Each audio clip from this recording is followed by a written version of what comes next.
और एक बड़ी खबर मथुरा से है। अयोध्या के बाद अब मथुरा में श्री कृष्ण जन्मभूमि मुक्त कराने की मांग जोर पकड़ने लगी है।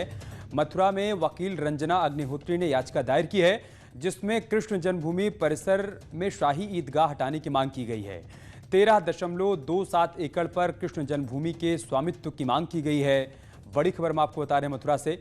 कोर्ट में याचिका दायर की गई है और अयोध्या की तर्ज पर अब मथुरा में श्री कृष्ण जन्मभूमि को मुक्त कराने की मांग जोर पकड़ने लगी है। मथुरा कोर्ट में वकील रंजना अग्निहोत्री की तरफ से यह याचिका दायर की गई है। और इस मसले पर मुस्लिम धर्मगुरु सूफियान निजामी ने कहा है कि जो लोग मथुरा के मुद्दे को उठा रहे हैं वो सही नहीं कर रहे हैं। उन्होंने नसीहत दी है कि इस तरह की सियासत छोड़कर उन्हें मुल्क के भले के लिए काम करना चाहिए। इसके बाद जब सुप्रीम कोर्ट ने एक फैसला सुना दिया और इस वक्त जब इस तरीके के कोई भी कंट्रोवर्शियल इशू की कोई ज़रूरत नहीं है, फिर एक नया विवाद छेड़कर मुझे नहीं लगता है कि जो लोग इस विवाद को छेड़ रहे हैं वो मुल्क के लिए कुछ भलाई का रास्ता इख्तियार कर रहे हैं।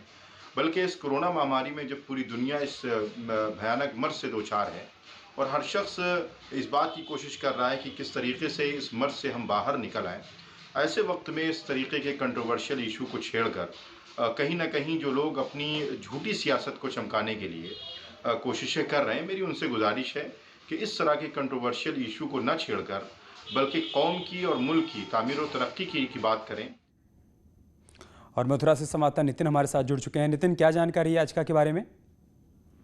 अयोध्या, मथुरा, काशी, ये भाजपा के एजेंडे में थी। अयोध्या के बाद जिस तरीके से मथुरा का नाम था उसी तरीके से अब इस लड़ाई को संतों ने, महंतों ने शुरुआत कर दिया है। और अब कुछ समय पहले वृंदावन में संतों ने बैठक कर इस मुद्दे को गरमाया था और उस पर जो है शाही ईदगाह के कब्जे को हटाने की मांग करी थी। उसी श्रृंखला में अब कल जो न्यायालय सीनियर डिवीजन जज की अदालत है उसमें एक याचिका दाखिल की गई है। ठीक है नितिन, आप बने रहे हमारे साथ। जिन्होंने याचिका दायर की है रंजना अग्निहोत्री, इस वक्त वो खुद हमारे साथ जुड़ चुके हैं। रंजना अग्निहोत्री जी, क्या कुछ जिक्र किया गया है आपकी याचिका में? देखिए, हमारी तरफ से एक सिविल सूट फाइल किया गया है मथुरा सिविल जज की कोर्ट में, और उसमें जो है इंक्रोचमेंट करके जो ईदगाह का सुपर स्ट्रक्चर रेज किया गया था उसको रिमूव करने की याचिका है, क्योंकि हमको जो मेन मुख्य जन्मभूमि है वो चाहिए। ठीक है,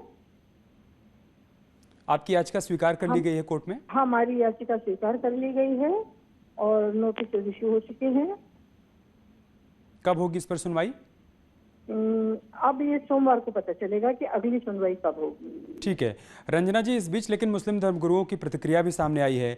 उनका यह कहना है कि माहौल बिगाड़ने की कोशिश हो रही है, सियासत के तहत ये सब कुछ किया जा रहा है।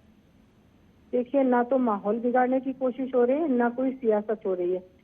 अदालत के अंदर जाना हमारा मौलिक अधिकार है। उस मौलिक अधिकार का, संविधान प्रदत्त अधिकार का प्रयोग करते हुए हमने माननीय न्यायालय के समक्ष अपनी बात कही। ना हमने कहीं सड़क पर हल्ला मचाया है, ना हमने कोई ऐसी बात कही है जिससे कोई माहौल बिगड़े। ठीक है, बहुत शुक्रिया आपका हमारे साथ जुड़ने के लिए, अपनी बात रखने के लिए। नितिन, आपका भी बहुत बहुत शुक्रिया।